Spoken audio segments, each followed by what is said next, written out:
안녕하세요, 코인 생존기입니다. 데일리 영상 시작합니다.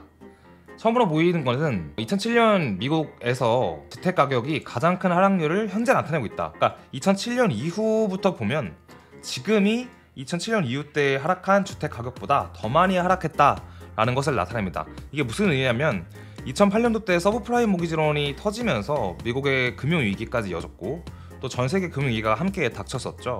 그때 이유가 바로 주택의 가격이 엄청나게 빠지면서 금융위기가 왔던 것인데 그때보다 지금이 더 심하다라고 하고 있습니다. 2022년 8월부터 이제 떨어지는 추세가 형성이 됐는데 그럼 언제까지 떨어질 수 있는가에 대해서 같이 보도록 하겠습니다. 보시면 이건 미국의 가계소득의 명목 중앙값에 대한 주택가격의 비율을 말하는 건데요. 현재 이게 7.78의 버블값을 최근에 이제 나타냈죠. 21년도 때. 그리고 과거에는 2005년에서 2007년도 때 버블이 형성된 건 7.03이었습니다. 그러니까 버블 자체가 2007년도 때보다 2021년도 때가 더 심하다라고 볼 수 있는 것 같습니다. 그래서 그러면 언제까지 떨어질 수 있냐라고 보는 거죠. 보통 버블 후에 집값은 안전화 국면까지 약 4.5년 정도 지속된다라고 되어져 있는데 갑자기 그런 생각이 나네요. 레이 달리오가 쓴 책에 보면 10년 주기의 경제 사이클을 말하는데 그 경제 사이클에 주택 가격도 나오거든요. 그때 레이 달리오가 제시했던 것도 3년에서 4년 정도의 저점 찍고 횡보의 기간을 말을 했었는데 아마 그거랑 좀 비슷하지 않나 라는 생각이 조금 듭니다. 주택시장은 지표값이 4.8에 4.0 수준이면 충분히 식을 거다라고 보고 있으니 아마 이 부근이 평균적인 주택시장의 지표값인 것 같습니다. 그래서 이후에 리얼스테이트의 가격 하락은 항상 문제로 야기가 된다. 이후에 문제가 발생한다라는 뜻인데 무슨 뜻이냐면 집값이 떨어진다는 것은 어떻게 보면 자산시장에서 다른 유동자산이 떨어지는 것보다 꼭 필연적으로 경기 침체나 위기가 올 수 있다라는 것을 말하는 것 같습니다. 자, 다음은 글로벌 리퀴디티 인덱스라고 GLI가 검은색 도표로 나와 있고요. 곡선이죠. 그리고 빨간색, 주황색 점선으로 나와 있는 거는 65개월 주기의 차트입니다. 무슨 말을 하냐? 보면 65개월마다 돈이 풀리고 내려가고 위아래를 하잖아요. 근데 이거랑 마찬가지로 글로벌의 유동성 자체, 그러니까 돈의 흐름 자체가 보면 65개월 주기와 거의 비슷하게 올라갔다가 돈이 또 줄었다가 시장 자체 말하는 거예요. 시중에 돈이 풀렸다가 줄었다가 하는 걸 반복을 볼 수 있습니다. 근데 비트코인 반감기가 4년 주기잖아요. 그래서 완벽하게 맞다고 볼 수는 없으나 어느 정도 맞기도 하다라고 볼 수 있는 거고 현재 보시면 여기 2022년과 4년 사이 2022년과 4년의 사이면 2023년이죠. 좀 있으면 이제 며칠 있으면 올 23년을 말하는 건데 2023년도 때 GLI가 저점을 찍고 있다라고 보면 좋을 것 같습니다. 이게 당장은 유동성이 더 떨어질 수도 있다라는 것을 시사하기도 하지만 어쨌든 유동성이 저점 부근이고 65개월 주기에서도 저점을 말하는 것이니 다르게 해석하면 좋아질 일만 남았다라고 생각하면 좋을 것 같습니다. 게다가 24년도에는 반감기가 있죠. 따라서 비트 자체에 매우 좋을 수 있다라고 보는 게 좋을 것 같습니다.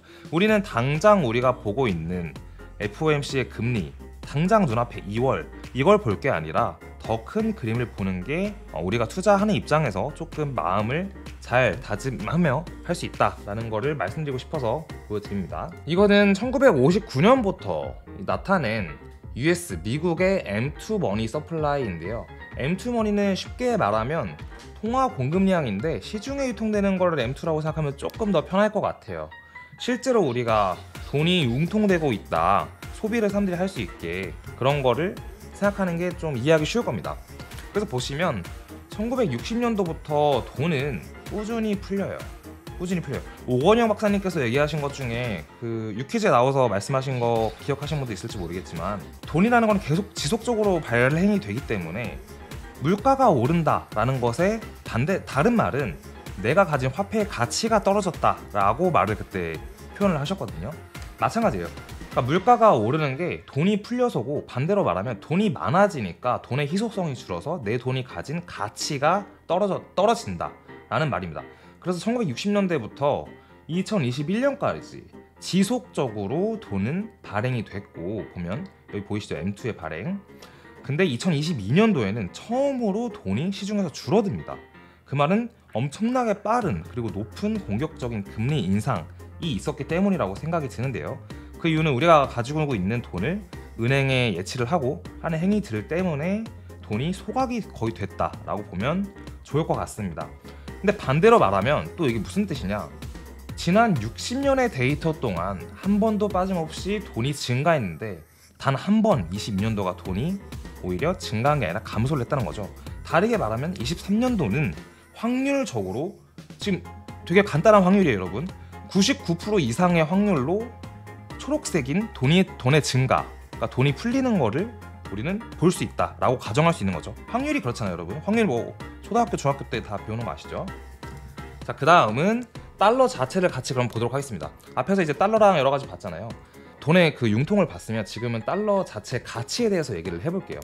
달러 차트인데 달러는 오르고 내리고 합니다. 달러도. 왜냐하면 환율이라는 게 존재하기 때문이죠. 다른 나라와의 어떤 환율.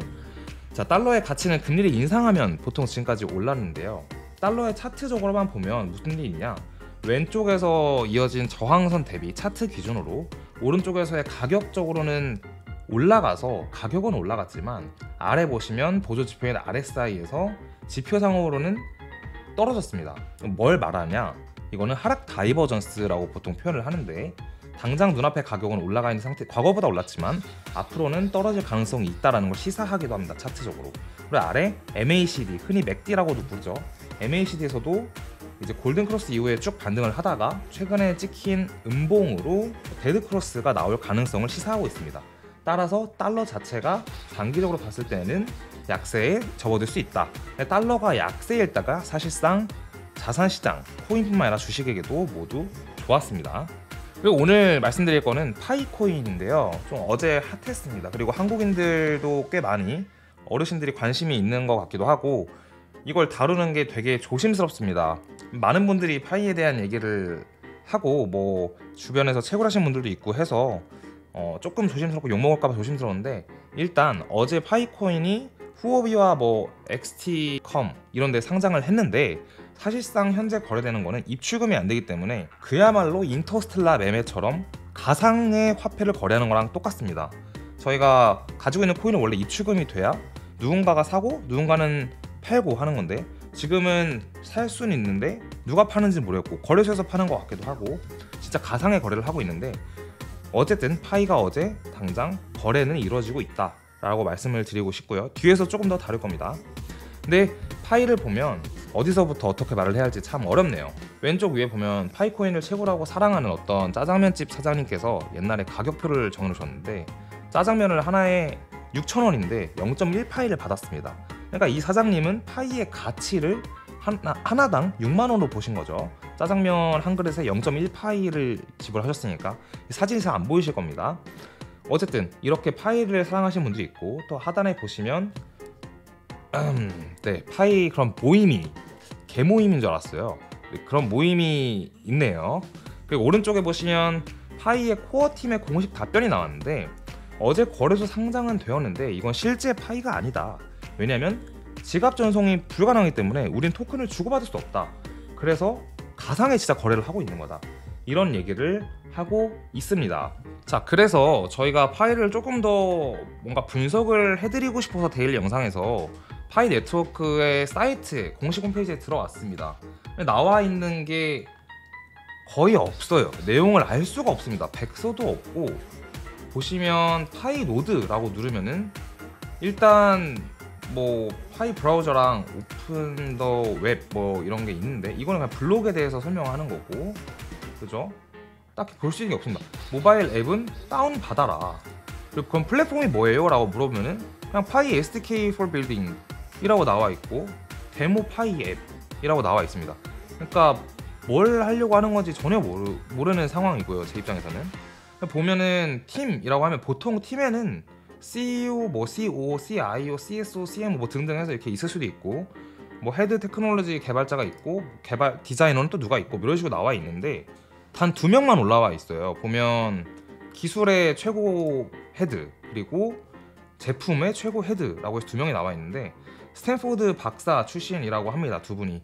확인을 해봤는데 스탠포드 링크드인 사이트에서 보면 둘 다 스탠포드 박사를 했다고 어쨌든 거기는 본인들이 서술을 하는 거니까 서술이 되어져 있는데 그렇게 큰 이력이 없고, 일단 주변 그 친구도 500명 정도로, 이분 같은 경우에는 친구 500명 정도로 제가 아까 확인을 했습니다. 그래서 조금 애매모호한 게 없지 않아 있는 것 같아요. 일단 어떤 비즈니스를 하겠는지 전혀 모르겠고 어떻게 토큰이 작동하는지도 잘 모르겠습니다. 그래서 좋다 나쁘다를 떠나서 저희가 뭔가 좀 파보려고 했는데 팔 수가 없었다 라고 말씀드려야 될 것 같습니다. 그래서 파이의 가격은 현재 46달러인데 이게 당장은 의미가 없는 가격입니다. 왜냐면 여러분들이 뭐 채굴 하신 분들 한해서 채굴한 코인을 입출금을 통해서 이제 보내서 사고 팔 수 있지 않기 때문에 의미가 그렇게 있는 것 같다는 생각은 들지 않아요. 옛날에 후업에서 이런 식으로 상장을 해서 가격이 완전 다르게 놀았는데 다른 거래소에서 입출금을 열고 상장하면서 가격이 거의 뭐 몇십 토막 혹은 100토막 난 코인들도 많이 있었거든요. 그래서 보면 후오비가 지금 이런 상황이에요. 이제 5분봉으로 보고 있는데요. 어제 상장했을 때 가격이 0.01 오픈이고요. 상장가가. 그리고 그 다음 5분 때 만약 샀다고 가정을 할게요. 이때 상장가에서 못 샀을 테니까 5분 지난 후에 0.44달러에서 시작을 했습니다. 현재가 45달러니까 뭐 거래량으로 봤을 때는 3,000개 정도가 거래가 5분 동안 됐는데 3,000개를 샀으면 0.44에서 지금 100배라는 소리인데, 이 가상의 무언가를 가치가 얼마인지 모르는 코인을 이렇게 사고 판다는 거는 조금 의미도 없고 어이도 살짝 없는 것 같습니다. 그래서 파이에서 이제 뉴스가 나왔는데요. 파이 뉴스를 보시면 지금 파이의 이름을 따서 만들어진 코인이 너무 많다라고 나와 있습니다. 30개 이상이 도달했다. 근데 지금 파이에서는 사실 거래소에서 거래하는 거를 승인하지 않았다. 그러니까 너네가 거래하는 파이는 우리가 만들고 있는 파이랑 다를 수 있다 라고 파이에서 직접 공식 오피셜로 뉴스를 냈습니다. 자, 그러면 이제 비트코인 시황으로 또 넘어가야겠죠. 매일 저희가 하는 일이니까. 보시면 비트코인에서의 그 일봉 차트를 보시겠습니다. 이 지지선이 유효할지 잘 모르겠습니다 라고 했는데 당장 어제는 몸통으로서 지지를 한 것을 볼 수 있습니다. 최근에 유동성과 변동성이 모두 죽어서 단기적으로 어떻게 될지는 좀 애매모호한 구간이 있는 것 같아요. 그래서 지난 영상에서도 말씀을 드렸는데 이 초록색을 꼭 지지할 거라는 보장은 하지 말자 우리가. 그러면 이게 뚫리면 어떻게 되냐, 거의 15,000달러대에 여기 한 번, 두 번 트리플 바텀 해서 15,588달러 부근을 한 번 더 찍거나 혹은 요 하단선 빨간색 15,000대 초반까지 빠질 수 있다 라고 가정하는 게 좋을 것 같습니다 라고 말을 했습니다. 해시리본인데요. 해시리본도 점차 이제 바닥을 찍고 다시 올라가면서 크로스가 날 가능성을 단기적으로는 보여주고 있습니다. 혹시 모르죠, 또 이게 더 빠질 수도 있는데 보통 통계적으로 해시리본이 뜨고 나서 카피슐레이션, 항복이 뜨고 나서 한 달 차 즈음이 저점이었고 여기가 한 달 차죠. 그 다음에 두 달 차에서 바이가 뜨면서 끝나는 경향이 많았습니다. 그러한 논리로 봤을 때 해시리본도 저점이 나왔으니 시장 가격도 어느 정도 저점에 나왔을 수 있다 라고 보는 겁니다. 따라서 단기적으로는 크게 움직임이 없을 거지만 1월에 들어서의 그 변동성을 보는 게 더 중요할 것 같고 1월 가서 그거는 데일리 영상에서 또 다루도록 할게요. 그리고 비트코인 도미넌스입니다. 도미넌스는 일봉보다 주봉 캔들이 좀 더 잘 맞으니 주봉으로 보겠습니다. 주봉으로 보면 이 큰 추세 안에서 현재 놀고 있다라고 보면 좋을 것 같은데 하단에서 지지를 받고 오르고 있죠. 도미넌스가. 일봉도 잠깐 볼게요. 일봉선에서도 오르고 있죠. 비트코인의 가격은 크게 오르고 내리지 않고 횡보하고 있는데 도미넌스 자체가 오르고 있다는 것은 무엇을 의미하냐, 알트코인이 더 빠진다, 비트가 조금 빠질 때 알트가 더 빠진다 라는 걸 의미하고 비트가 오를 때 알트가 덜 오른다 라고 해석하면 좋을 것 같습니다. 근데 도미넌스도 어떻게 보면 달러 인덱스처럼 한 번에 추세가 형성되면 그쪽 방향으로만 계속 밀고 가기 때문에 지금 반등 자리에서 반등을 해주고 있고 추가적으로 좀 큰 양봉이 몇 번 나와준다면 비트의 독주 시장을 우리는 볼 수 있을 거라는 생각이 듭니다. 자, 이거는 미국의 나스닥 선물 차트죠. 어제 나스닥이 그래도 한 2.3% 정도 반등을 해주었고 15분봉으로 보게 된다면 요게 반등의 서막의 시작이었습니다. 22시 30분 10시 반이었죠. 무슨 일이 있었냐, 미국 실업자 수당 신청 건수가 예측치만큼 나왔는데 예측치 자체가 지난 수당 건수보다 신청 건수보다 많았어요. 그래서 어쨌든 실업자가 돈을 요구하는 게, 정부에게 돈을 달라고 하는 게 과거보다 늘었다, 지난달보다 늘었다라고 해석을 했던 것 같아요, 나스닥에서. 그래서 반등을 어느 정도 해준 모습입니다. 근데 아직까지 비트코인은 이 반등을 따라가고 있지는 못한 모양이고요. 큰 하락장 이후에 주식이 조금 더 빨리 오르는 경우가 19년도 때에 있었습니다. 그래서 지금도 그렇게 될지 정확히 알지 못하지만 어쨌든 나스닥이 어느 정도 어제 조금 반등을 해줬다라고 보면 좋을 것 같습니다. 그럼 오늘 영상 급 마무리를 여기서 하면서 오늘도 감사했습니다.